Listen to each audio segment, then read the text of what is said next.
Jadi yang dekat sini dia mana tahu mana-mana ada bunyi macam ni. Sebab dia apa pengarah ini. Oh dia pengarah. There are many small seeds inside, and it seems that mostly it should be pigs which eat at the end when it's totally decayed.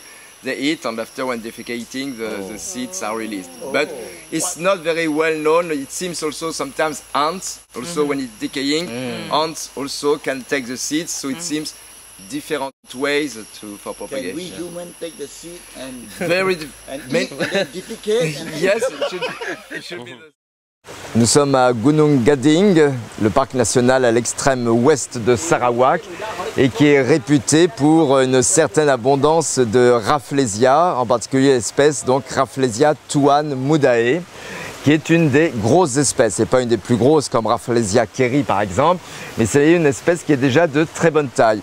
Pourquoi elle est si abondante? C'est que dans cette zone en fait pullulent les tétrastigmas, donc cette liane de la famille des Vitacées, dont on voit toutes les tiges entrelacées ici autour, et donc on sait bien que les Rafflesia sont des plantes parasites strictement de cette liane tétrastigma.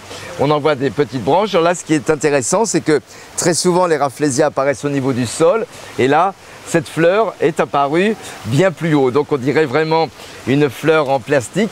Elle dégage, on voit beaucoup de mouches qui tournent autour puisqu'elle dégage une forte odeur. Là, on est à son 3e jour de floraison et on sait bien que le bouton floral met 9 mois à se développer, mais que la fleur ne dure que 4 à 5 jours. Et les sexes en plus sont séparés. Là, c'est une fleur mâle.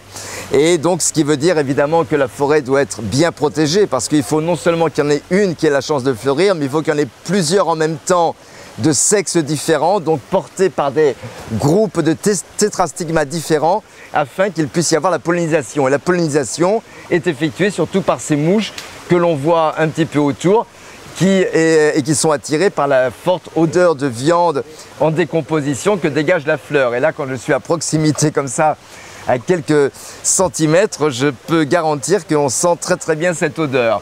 On remarque aussi des taches blanches en périphérie sur cette couronne centrale qui sont un peu translucides et qui, le soir, laissent passer une certaine lumière qui guide, semble-t-il, guiderait aussi les mouches pour assurer la pollinisation de la fleur. Il y a donc aussi toute cette zone centrale avec ces protubérances pointues dont on ne connaît pas réellement la signification biologique et l'utilité, mais qui sont très remarquables dans les fleurs de Rafflesia. De même que les 5 pétales, on voit que chacun d'eux est orné de protubérances. Alors suivant les espèces, il y a des couleurs un peu différentes, les protubérances sont plus ou moins marquées, évidemment. Alors il faut faire bien attention parce qu'il y a d'autres bourgeons floraux qui apparaissent un peu partout. Bien sûr, faire attention à ne pas les détruire. Alors la reproduction des Rafflesia reste encore un peu mystérieuse. On pense que lorsque le fruit se forme, après plusieurs mois, une fois que la fleur est fanée, il y aurait un rôle des cochons sauvages qui absorberaient ce fruit et dissémineraient les graines. On pense dans certains cas que les fourmis, les écureuils, enfin qu'il y ait plusieurs agents en fait différents qui puissent transporter les graines. Sans oublier évidemment lorsque le fruit est entièrement décomposé, la pluie qui entraîne aussi des graines, possiblement aussi des vers de terre, les pattes des oiseaux. Donc vraisemblablement il y a tout un cortège différent d'animaux et d'éléments naturels tels que la pluie qui dispersent les graines. On connaît encore très mal les phénomènes de germination et tous les essais faits en culture jusqu'à présent ne donnent vraiment pas grand-chose. En plus, ce qui est remarquable, c'est que donc cette Rafflesia a en fait aucune feuille, il y a uniquement la fleur qui sort de la tige et tout l'appareil végétatif de la plante est réduit à des filaments qui se développent à l'intérieur des tiges du tétrastigma. Ces filaments sont tout à fait comparables à des champignons, donc on admet que c'est une évolution par régression extrêmement forte qui a mené cette dicotylédone, donc qui devrait être comme la plupart des arbres ou des lianes qui nous entourent, avec des feuilles évidemment.